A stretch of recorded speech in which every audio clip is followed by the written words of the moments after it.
Welcome into a special playoff preview here on the Blucifer Brothers. We're breaking down all things Avs, and we're talking about the cosmic ass whipping that Jokic handed out to his French little brother, Rudy. Brother, I have 41.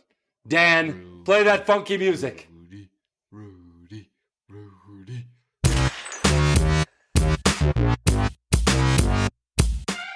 Welcome into a special edition of the Blucifer Brothers playoff preview. As promised, we are bringing back our super special guest, Dom Magnifico. Dom, thank you for joining us once again here. How is your week going?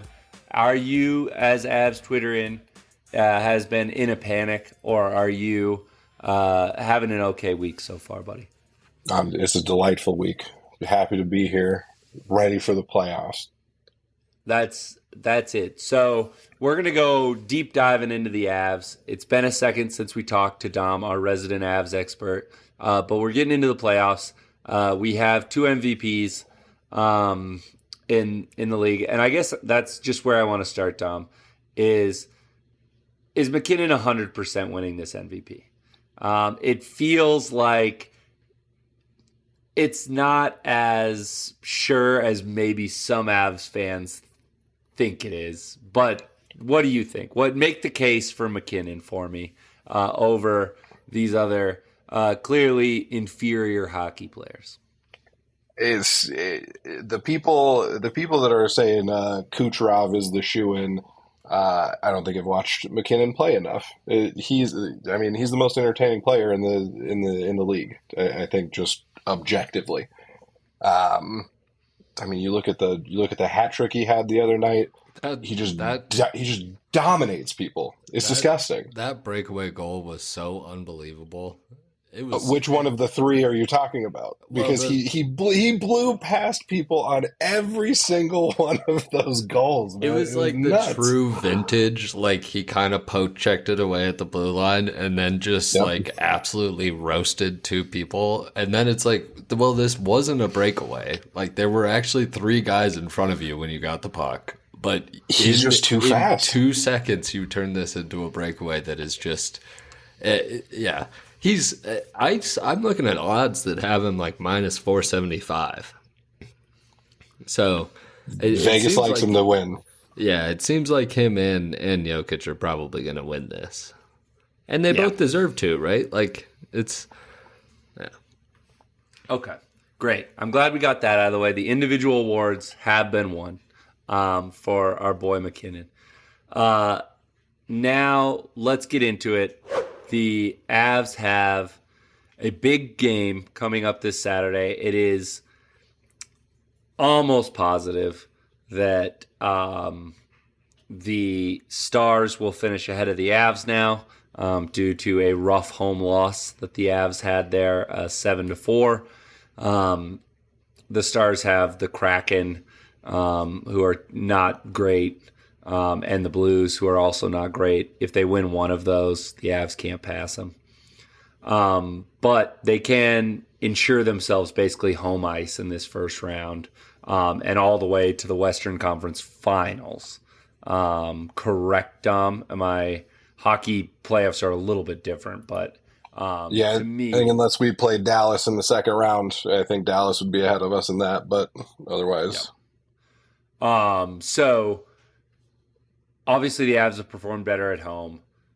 What are you looking at for this matchup Saturday? What are the Jets bringing? What are they trying to do? And let's kind of start for Saturday and use that as a jumping off point for our most likely first round victim here on our road to the Cup. I was just looking at the bracket, and I'm entirely wrong. We don't play Dallas until the conference finals. Right. So you were right, Kyle. I was incredibly wrong. So there you go. The game on Saturday is a big one. It's just going to be playoff atmosphere. We're playing for home ice advantage. It's going to be tough. I mean, Winnipeg's kind of on a heater. The Avs are, kind of slumping towards the end of the year, like we tend to do, especially when we win Stanley Cups. There's a lot of similarities between how we're playing now and how we were playing in 22 when we won the Cup.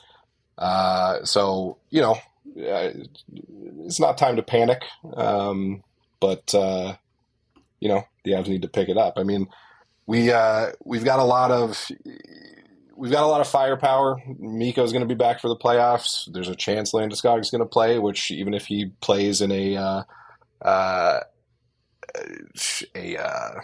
morale sort of position, it's having a captain on the ice is going to be a pretty big boost the first to the time boys. in 2 years. It's crazy that we haven't had a captain, on the bench for that long. Yeah. So, I think the Avs, they got a lot. We still got 3 games. Hopefully, we can win out and start the playoffs off strong. It strikes me that the odds are so interesting for the division, and the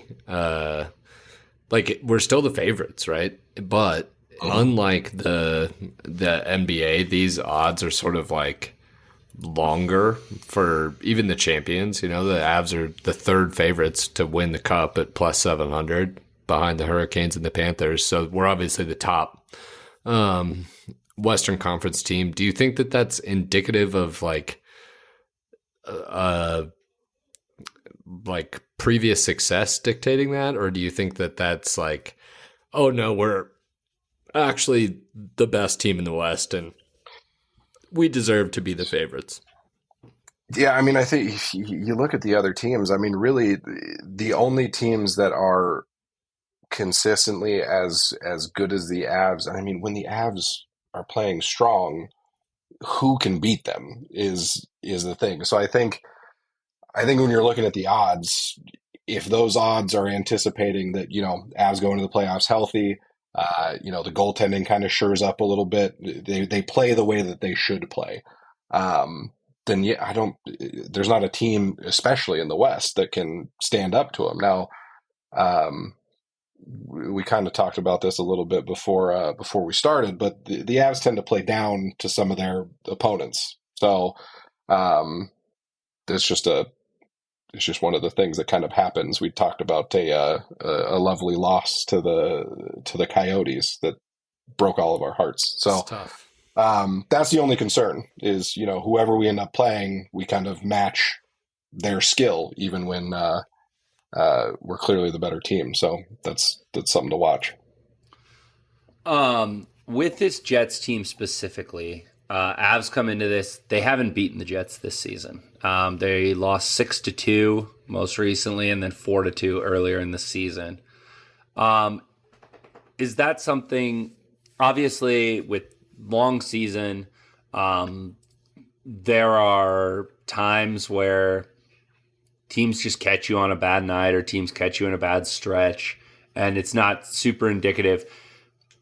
We were kind of talking before the podcast of teams that try to play hockey with the Avs generally get beaten badly.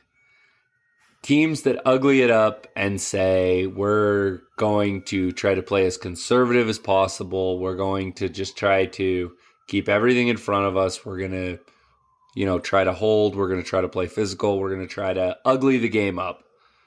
Is that the makeup of this Jets team for a playoff series and for Saturday? Or is this just a case where they maybe caught the Avs on some bad nights and have beaten them? Or is this something where, as Avs fans, we should be like, oh, this could be a first-round exit if we don't have home ice and there's some real problems here? It's a combination of a couple of things for sure. I mean, I think it's the way the Jets play that is just a thorn for the Avs. It's muddying it up, kind of playing dirty, not like dirty hockey, but like, gross hockey, not fun to watch hockey. That's how you beat the Avs. We saw it last year with Seattle. So there's definitely that aspect to it. Winnipeg's goaltending has been out of control this year too. Hellebuck is far and above the top goaltender who has a saves above average. So his average, he's 29 saves above average, and the next goaltender down is 19. So he's a full. He's my he's God. playing he's playing out of his mind this year. You're not and that's making me feel good, Dom. Yeah, I was going to it's say, I a- just pooped my pants This is about this is Saturday like and the literally playoffs. this is literally everything I feel like that we have learned. I mean, obviously Kyle and I would classify us as casual Avalanche fans, but like we grew up when we remember the Patrick Waugh and Peter Forsberg Cups, you know, we've watched a lot of playoff hockey, and what you're describing is like playoff hockey's worst nightmare. Like that's how you lose in the playoffs with the goalie standing on their head, and like, what are we talking? This is terrible. What can we do to change this? Can we throw the rest of the season? Like, is there anything we can do? we're pretty locked into the Jets, man. It's one of those things that Winnipeg too? We're gonna lose to Winnipeg in the first round. I don't know if I could. I don't think I can handle this. I hope. I don't think you're gonna have to. I don't think you're Okay, gonna have so to you're deal still with that. confident. You're still Oh, yeah, confident despite the if there's- goaltender that sounds like he's got Spider-Man webs coming out of his asshole. If And the fact that they destroy us every time we play them. Other than that, though.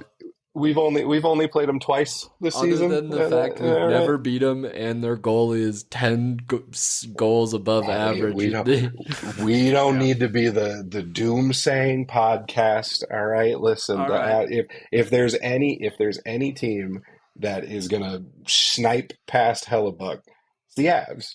All right, we have a lot of firepower that can get past a goalie that's standing on his head. Here's an interesting question for you. I think every sport, traditionally at least, has been in the past. It was like, yeah, it's cute to have this high flying offense, but in the playoffs, defense wins championships.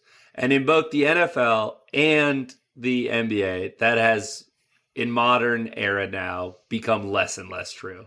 It's more about you have to be able to score, and you have to be able to have multiple threats, and you have to have multiple ways to put pressures on defense. So the Jets are the Avs score the most goals in the NHL. The Winnipeg Jets allow the second fewest. This is the classic where normally when we were growing up, this would have been a cute regular season, high-flying, fun hockey team to watch. We're about to ugly the hell out of this game and grab and hold and do all the stuff, which is why the NHL changed the rules. So since those rules have been changed, has defense been as indicative, I guess, of playoff success, or is offense a little bit more of a positive thing? Like you said, so that we're close to the cliff, but we're not jumping off yet. Is offense, a little bit more valuable than maybe traditionally it would have been when we were growing up in the 90s watching those Hayduk. I like how Ryan and I have mentioned Hayduk, Waugh, and Forsberg, but not Joe Sakic. He doesn't need a mention. He's He's mentioning. the GOAT. Yeah. Not worth mentioning. Yeah, he's No, I think- carried by Alex Tanguay. Alex Tanguay was the man. truth, man. Dude, I'll always remember that Game 6 in the Stanley Cup versus Oh. when Tanguay just went off. But I digress, Tom. So is offense more important than maybe it used to be and more indicative of playoff success for Avs fans? Because it seems like we do have the best of that. If you look around the league at all of the offensive defensemen that exist, Kale obviously being one of them, I think the answer is pretty clearly, yeah, offense is more important than it has been in the past. More goals are being scored than ever before this year. We talked about it the last time we talked about has been weird in terms of like goalie save percentages and just how often people are scoring. So, I think to our credit, though, we have an extremely solid defensive core, too. I mean, Taves is one of the most underrated defensemen in the league. I think he is solid day in and day out. Gerard, same deal. I mean, he's a good, solid player. A lot of people like to hate Gerard, but especially in this last stretch, he's been playing good, unnoticeable defense, which is what you want out of a defenseman. So a quick question for you about these defensemen. I have inspired Christian Braun by mispronouncing his last name. Should I call him Toes? Devon Toes for the playoffs? Or do I go Gerard? Which one of them do you think is more in need of inspiration right now, Dom? Because I am willing to mispronounce their name into a cup. If you call Taves Toes, I think you're going to take him to another level that he's never experienced before. So perfect. Do that. Devin Toes. I love what I'm seeing from Devin Toes out there. Then, if it works and we win the first round, man, Toes is his new name. Dude, I can't wait for him to lock up on Saturday, all because of this podcast. Old Toes. We did it, boys. How worried are we about Georgie? We're talking about the defense. We're talking about the proliferation of offense into the league. So the last line of defense seems like our weakest line of defense. It seems like it's really the only true spot of the team where you can look and be like, well, I wish this was better. You know, it's not necessarily that Georgie's bad. He's not bad. He's just not what you think of when you think of Stanley Cups. Neither was Kemper. That's the argument that I would make, but you're not wrong. I mean, his name was Darcy. The goaltending situation's a concern. I mean, there's no question about it. Do you want to go to this young guy? Is there any need to just Eustace? Yeah, or whatever. Justice, our boy Justice. Yeah, I definitely don't think he's. I mean, he's been playing very well the last few games that he's been in. He's had a good end of the season. But I don't know that he is, ready for the playoffs as a goaltender. Do you think it's a situation where it's a quick hook? Like if it's 3-2 and the goals have all been sort of like, oh man, like you probably should have made a save on that, Georgie. Do you think it's like, all right, Eustace, like come on in, buddy. We gotta get back in this game and we gotta try something. So I think if we go down 2 games, I think you'll see Annunen. They're going to play Georgie. Georgie's the goalie. I think Bednar made the comment that he's the starting goalie in the playoffs. I feel like that's classic Denver media BS. Not to get us too sidetracked, but it's just like it's the classic thing of like, oh, we're gonna just say the most outrageous. I mean, I know this happens in every city, but I don't think it's as dumb everywhere else as it is here. Where they're like, we're going to start this guy. It's like, no, they're not. Like, they're going to start Georgie, and if he sucks, they might pull him. But they're going to start the guy who's good. Like, they're not, You're not a fan of the clickbait, is Georgie's playoff hopes dashed or anything like that? I'm literally looking, not to name names, but I'll name names. I'm literally looking at a Denver sports headline that says it's time for the Avs to make a hard decision on Alexander Georgiev. Like, what hard decision? Come on, man. Like, what is the premise of the article? I don't understand what you're talking about. So they're wilding out. I think people don't understand the like people just don't think about the psychology of sports. Of like, okay, if you go to the young guy, and then what if he's bad? What if now he you're going to go to Georgie? Yeah. Like after you just destroyed benched his him? ass? Yeah. Right, like the rookie can come in relief and not be offended, not be affected, just like young energy, whatever, right? But he could get hot. Like, that's the point of the playoff goaltender is they get hot. Yeah. Like, also, Georgie has a better option of getting hot than the young guy does, right? Like, in the Stanley Cup, I think that's got to be true. In the playoffs, for sure. I mean, the goaltender position is not one like, a defenseman like Cale Makar coming into the playoffs and just wrecking everybody. It's not going to happen when you're playing against superstar, snipers. It's just not going to happen. So and the nerves and the gravity of the whole thing. It's an entirely different situation when you're a goaltender. And Georgiev's been in that position before. He knows how to handle it. He can figure it out, right? He's been in the league long enough to understand that. So I just don't think, unless we go down 2 games, I don't think you're going to see anybody but Georgiev. All right. I trust in the Gorge-Toes.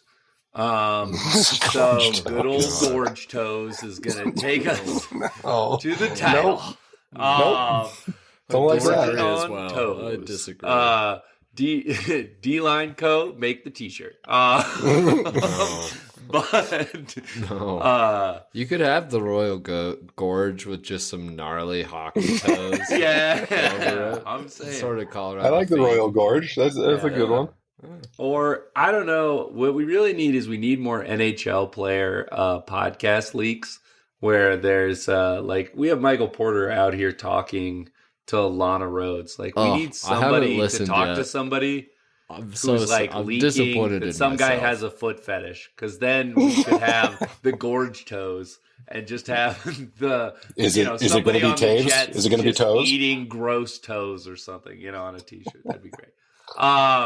But you were talking about Makar, and I think in 22 there was innovation with the way that the Avs played in terms of no one played like us, and really no one had seen that style. Like, I remember talking to you and during that run and being like, hey, I'm so used to having 2 defensemen at the blue line, and you have the wings and you have the guy trying to screen the goalie. Doesn't seem like we do that. Why is our defenseman fishing the puck from behind their net? What's going on there? And it feels like that caught teams really off guard. I wanted to get your take on how much do you think the NHL has caught up to the tactics of just I'm now used to the way that the Avs play. And now it's almost, to make a cross-sport reference, it's almost like when you play Lamar Jackson for the first quarter for the first time, you're like, holy hell, he's fast. Like, normally I can take that angle. And the first time you play McKinnon and Makar, you're just like, holy, what? That's not a breakaway. And then you can adjust to that over the course of a series. How worried are you that the NHL has caught up to some of that strategy? And then how much do you trust in our coaching staff in a playoff series where you see teams make adjustments? You see, kind of that more coaching becomes more important in the playoffs. Regular season talent just wins out a lot of the time. But playoffs, coaching matters in all sports, especially in series where you see a team a lot. Yeah, I mean the thing about it just seems like you're not allowing me to talk about how handsome he is, and honestly, I feel personally attacked by that. We're only 23 minutes in. This is going to be, for the listeners, a 2-hour podcast. We're going to devote the last hour 30 to how handsome he is. So, Dom, you have 7 minutes before we get into the Ryan Handsome talk. So let's let Dom talk about this, and then you have an hour 30. The floor. I just think we should honestly have a way to address him that's beyond Jared. It should be like Mr. Bednar. Mr. Yeah, okay, great. Or Mr. Silver Fox, however you want to approach it. Mr. Bednar feels more formal, and I would like to stay extremely formal with Mr. Bednar. Should we steal from Sex and the City and just call him Mr. Big? Listen, I think big is an understatement in this case. That guy is Mr. Gigantic. Dan.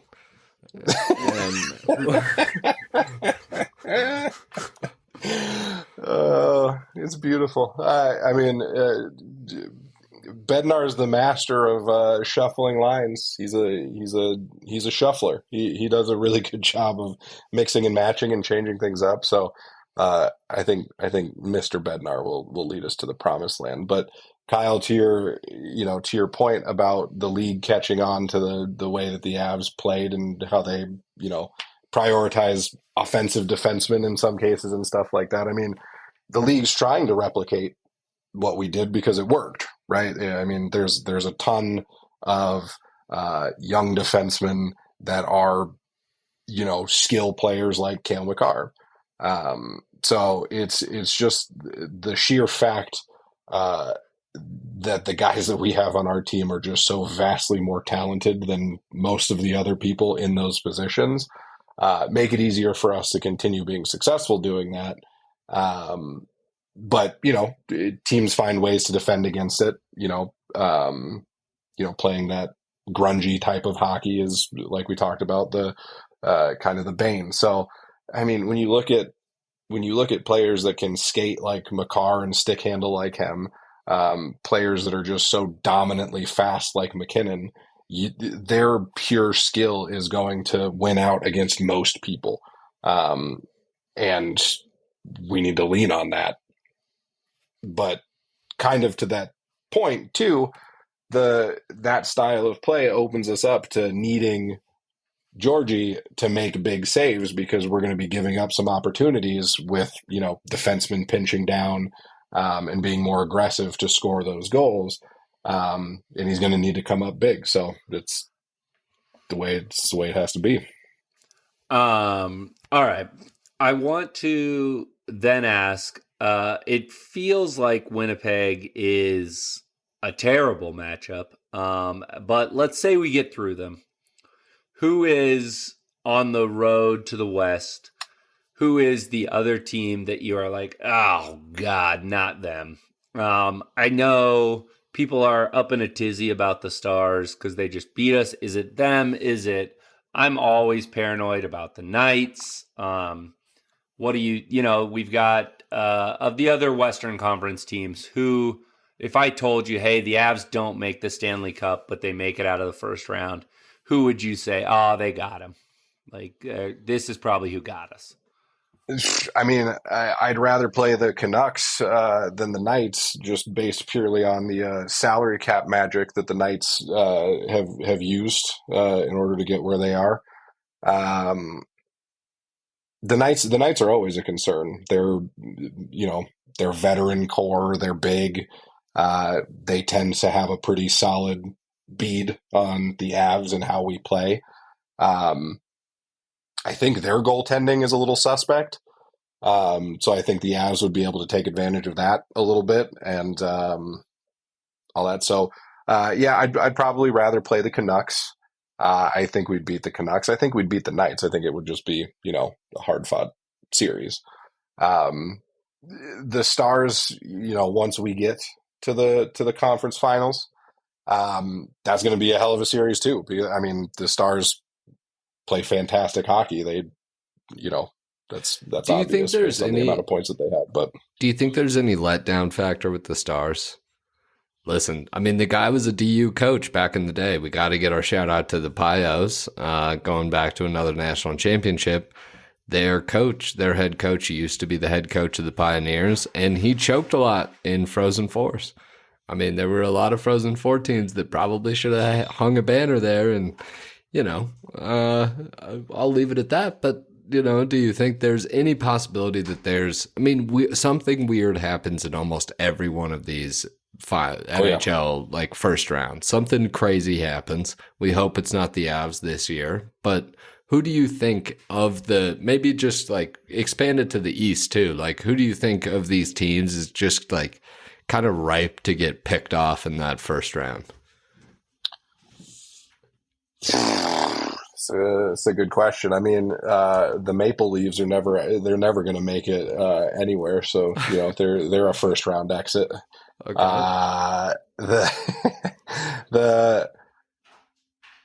I'm looking at the bracket.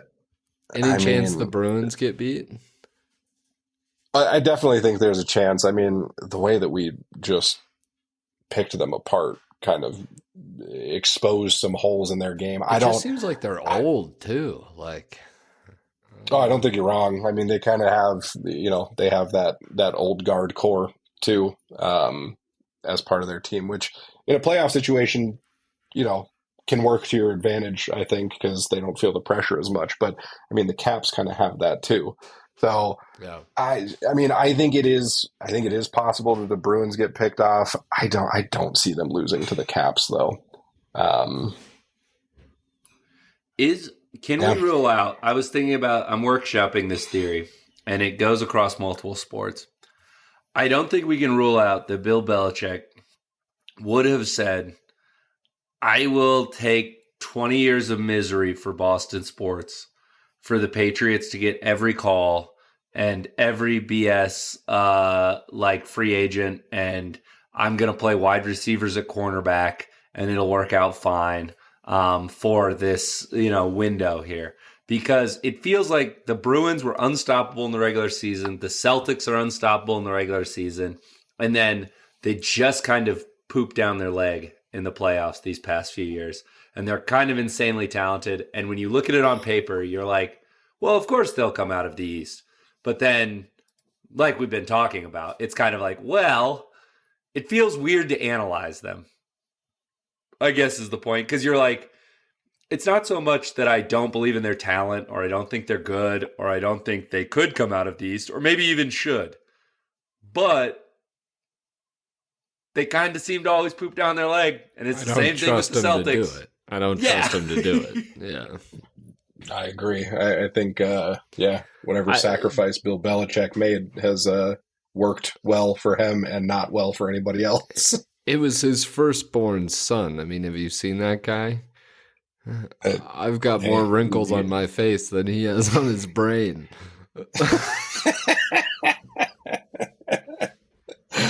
You torched him, dude. You torched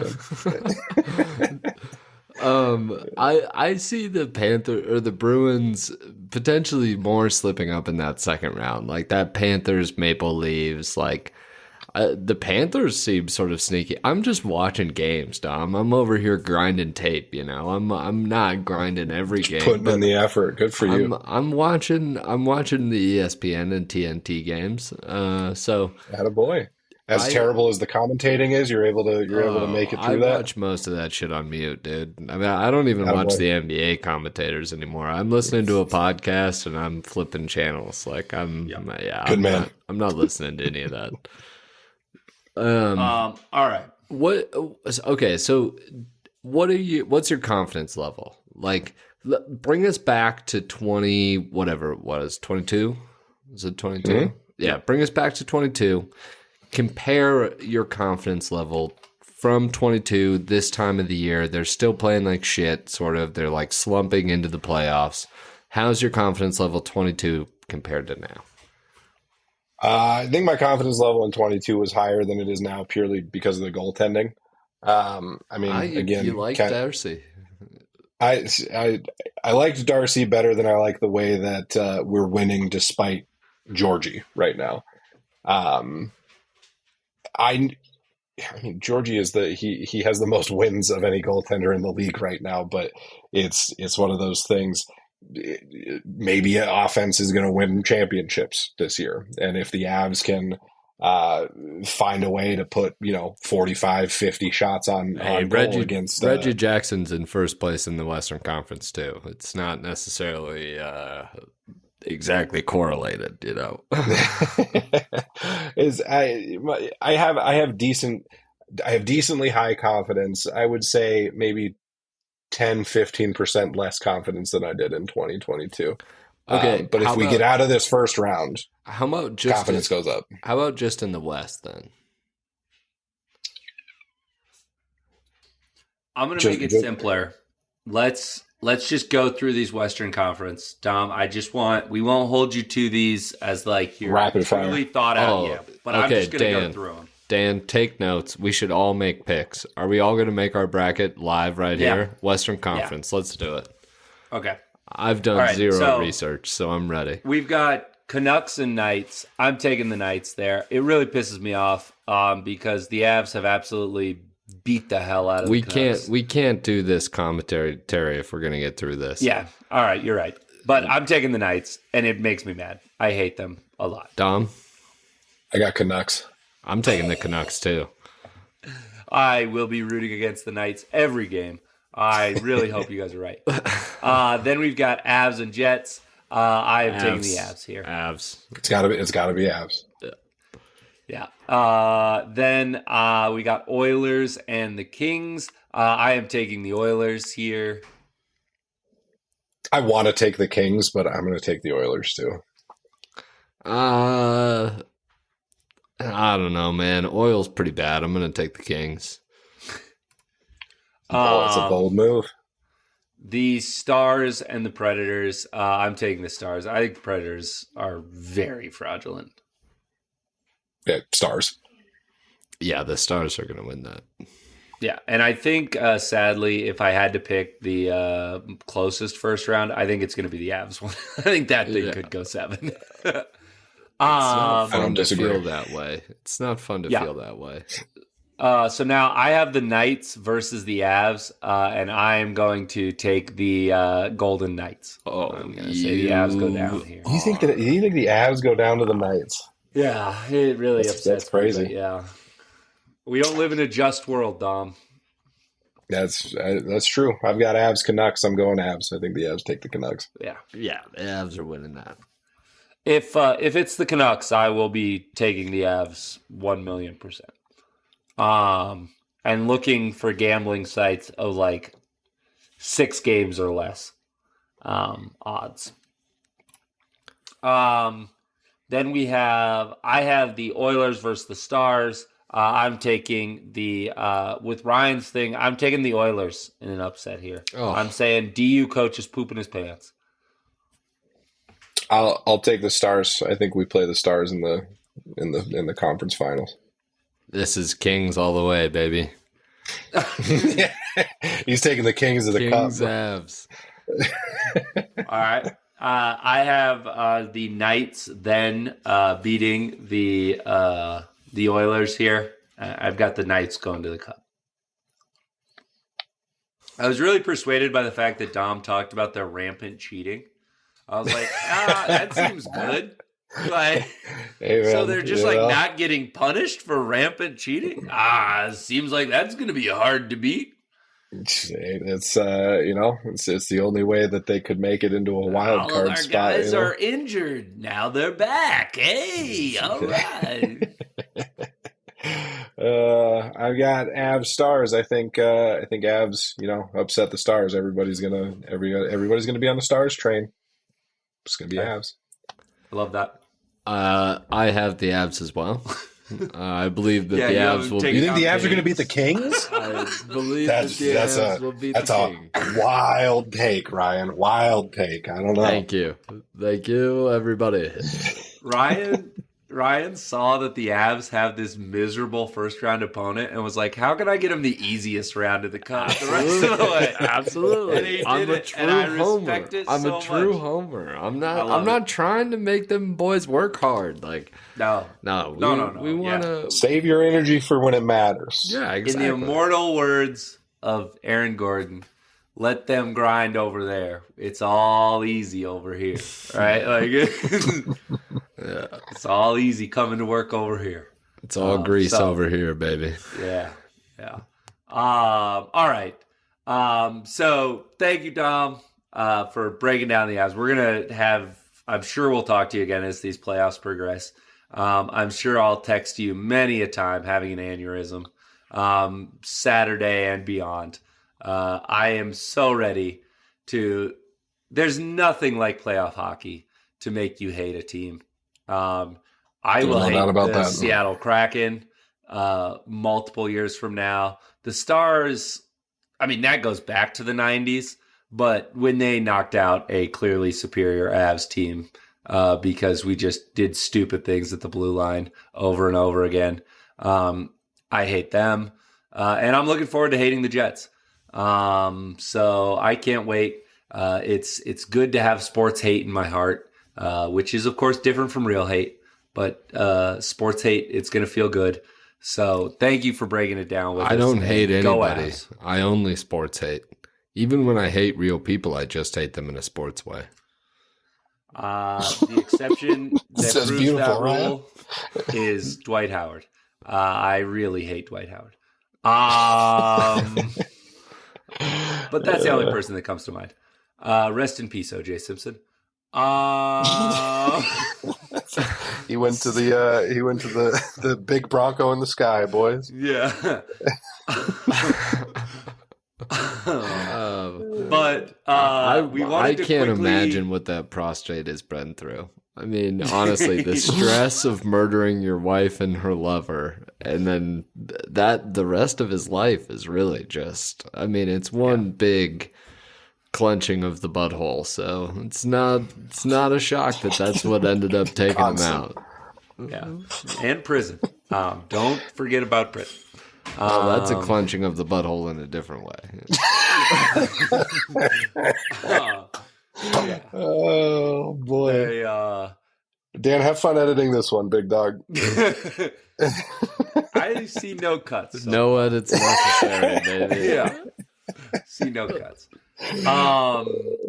So I want to quickly. This is obviously this is a pretty Avs focused podcast, and we're going to do our Nuggets preview. So I don't want to waste tons of time on the playoff, but I do want to break down that Timberwolves game last night a little bit here at the end.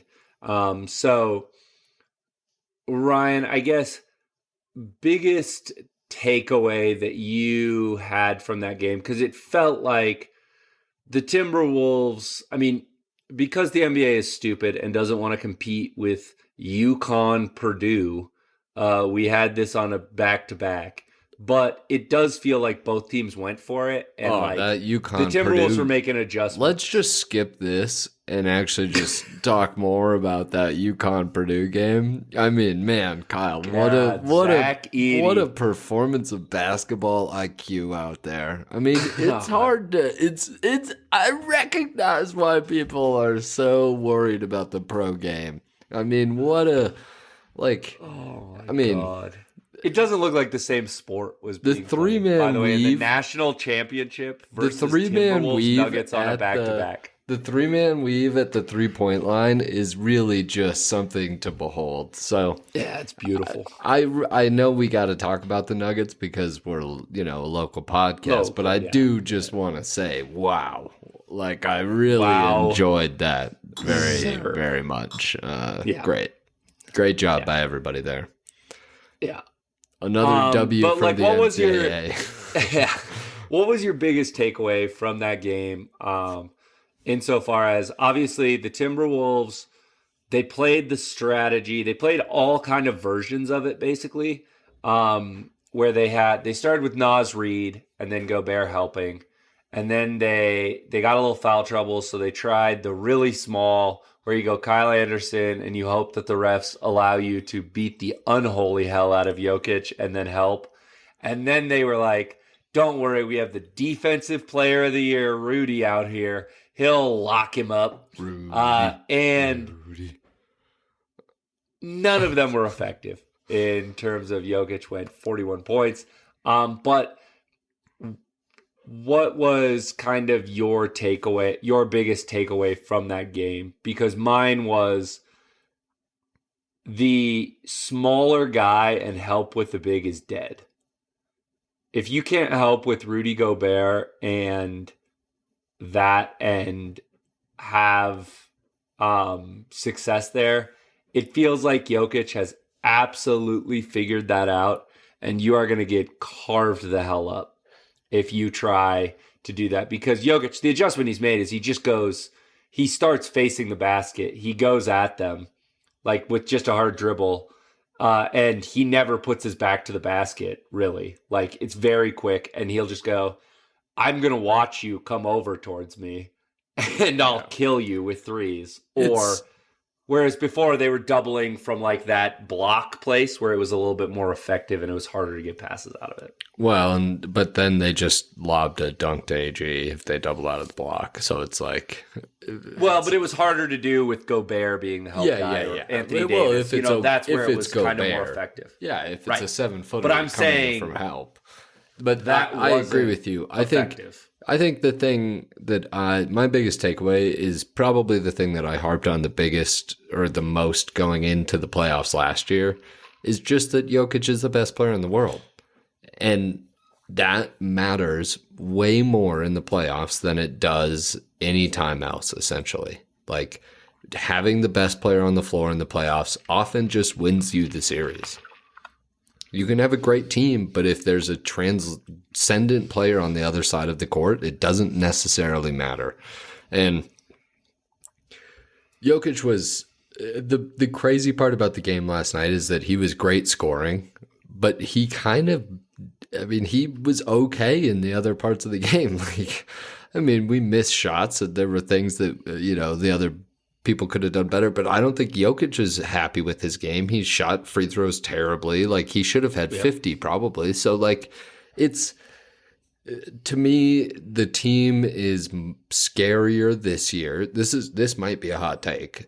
To me, this team is scarier this year than they were last year. And I think there's a lot of actual statistical evidence to back that up. They're higher rated defensively than they were last year.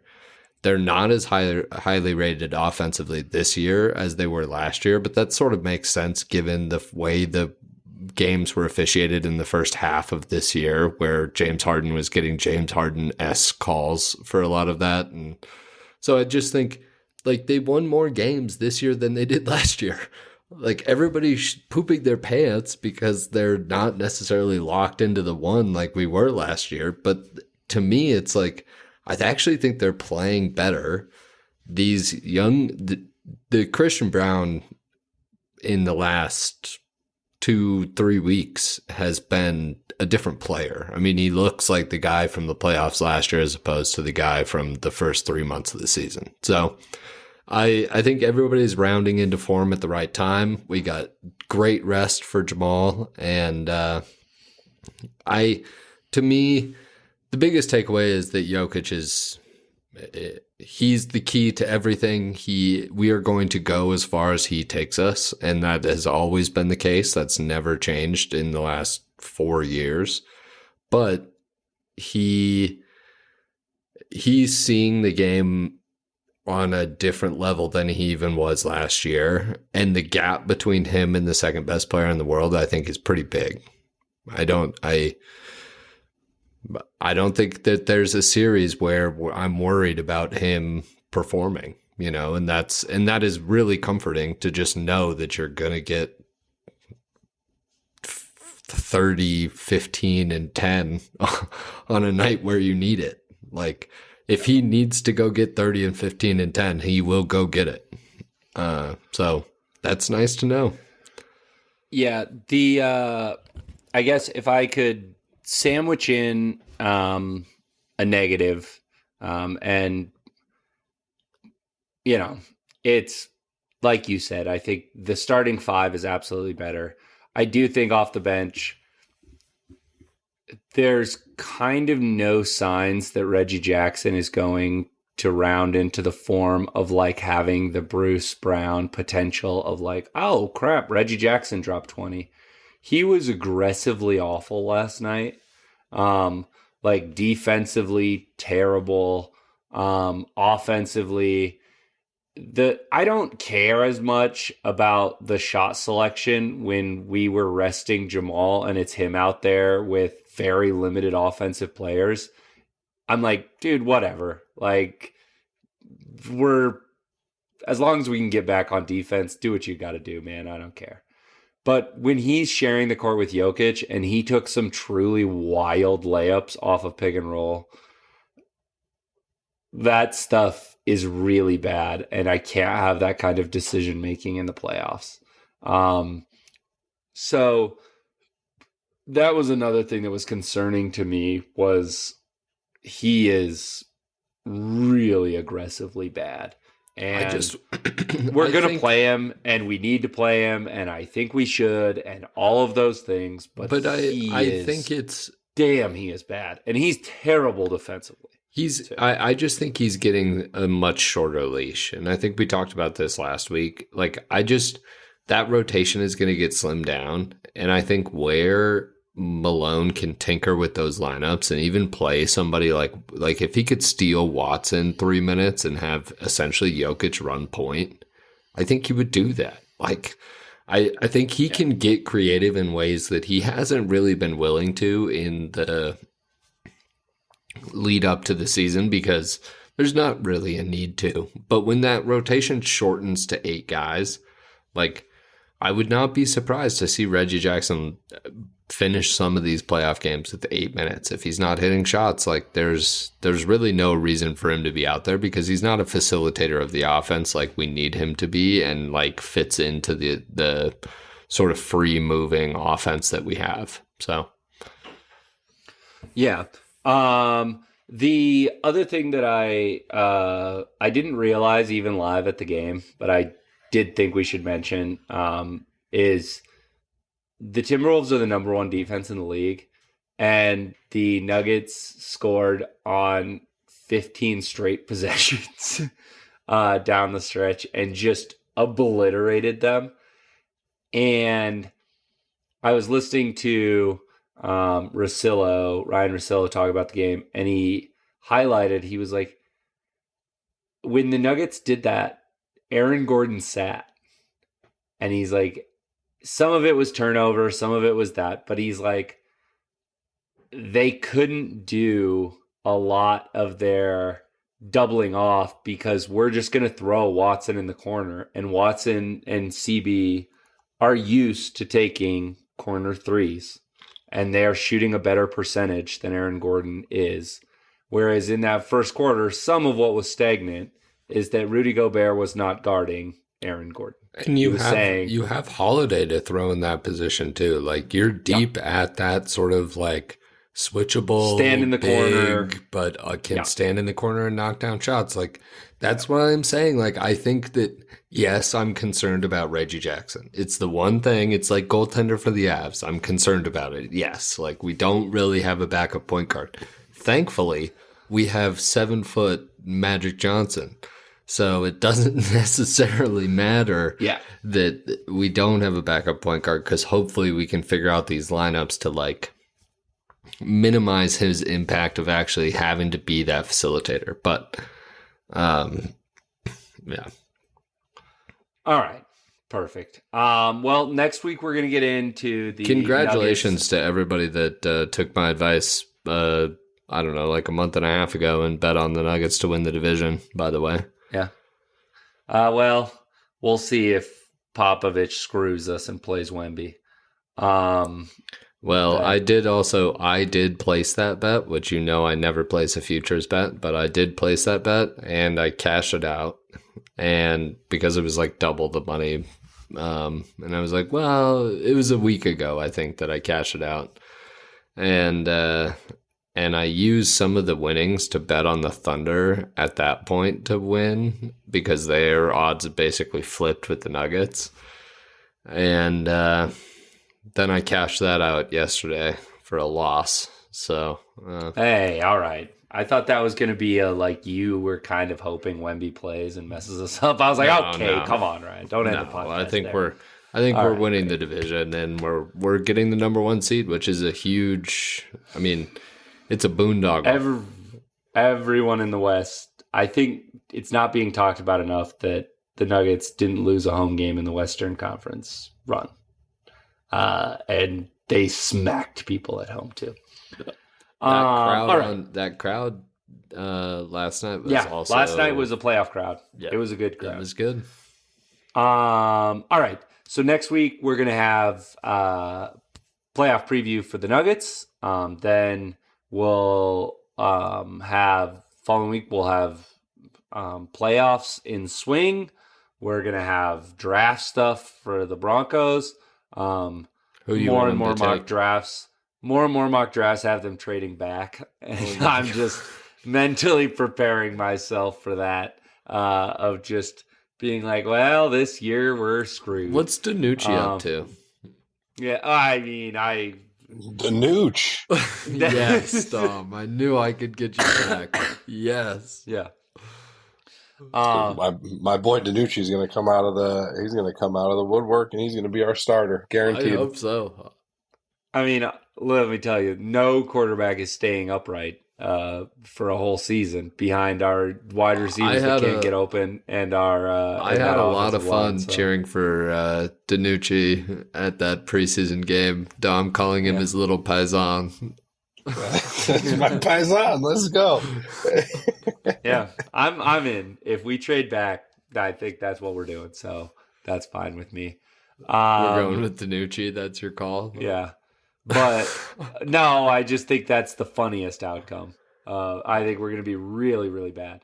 But what are we trading back for? Oh God, I can't get into this at 55. Yeah, give it time, right? Give it time. I haven't been paying any attention for obvious reasons because why would you? But I can't believe that that's what they're talking about now. Yeah, there's a bunch of mocks that have us taking Bowers. Listen, I don't hate Bowers. Let me tell you, staying at 12 and taking Bowers, I think there is some... Wait. Bowers... Sean Payton turned Taysom Hill into an unbelievable weapon. No. And who's going to throw the ball to him, though, Kyle? No. Oh, nobody on our team currently. I'll tell you that. But I think You're taking a tight end? There's some of them. Yeah. Oh, I want Brock Bowers. You're taking a tight end? Yeah. Kyle, what are you doing? God, it's the biggest mismatch in the game. But we'll get into that in a few weeks. You're playing Madden, man. This can't be how you run an NFL franchise. You're right. The Chiefs were loaded at wide receiver and didn't have the best tight end in the game. You're right. It's not even impactful. It's not like we saw Travis Kelce poop down every defense's throat for 4 straight weeks and lose me money every week. Yeah, we didn't see that. You're right. It's not important. Yeah. No, I'm not saying it's not important. I'm just saying drafting that to a team that doesn't have an offensive line or a quarterback is sort of, it might be the dumbest thing I've ever heard in my life. Just take good football players. All right, we can't get into this. We're almost at an hour.